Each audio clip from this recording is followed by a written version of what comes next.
ज्या दिवशी आईने पहिली ओवी आपल्या बाळाला म्हटली असेल त्या दिवशी मराठी भाषा जन्माला आली.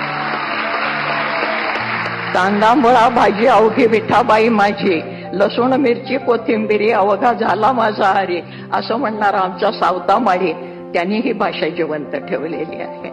फार कशाला, जनाबाई मुक्ताबाई तर आपल्याला माहितीच आहेत की विठ्ठलाला आणि जनाबाई बरोबर दळायला लागला, कांडायला लागला, पाणी भरायला लागला. जणी बैसली नाही आला, पाणी नाही सणाला, हाती घेऊन घागरी देव निघाले तातडी, जनाबाईला आंघोळ घालायला. ही आमची मराठी भाषा. या संतांच्या मध्ये अंत्यजन म्हणजे ज्याला आज आपण बीसी आणि ओबीसी वगैरे म्हणतो, ही सगळी मंडळी त्याचे परमभक्त आहेत. हे कुठल्याही शाळेत शिकले नाहीत, त्यांना कोणीही शिकवलं नाही आणि तरी सुद्धा ते मराठीमध्ये काव्य करत होते. याचा अर्थ मराठी फक्त लिखित मध्ये नाही, ती बोलीतनं निर्माण झाली, बोलीमधनं पसरली आणि म्हणून शिवाजी महाराजांना खेड्यापाड्यातले मावळे मिळाले. भाषा ही जिवंत राहिली त्यांच्यामुळे.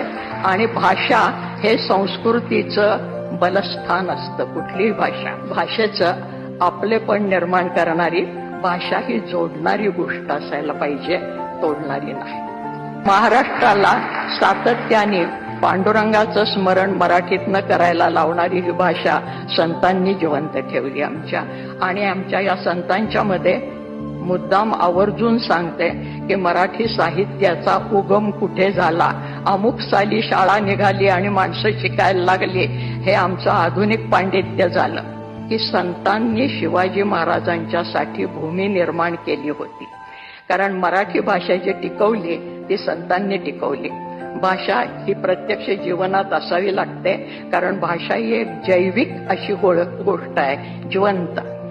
जर भाषा बोलली तर ती जिवंत राहते, नुसती पुस्तकातनं आणि ग्रंथातनं ती जिवंत राहत नाही. म्हणून भाषा ही जैविक आहे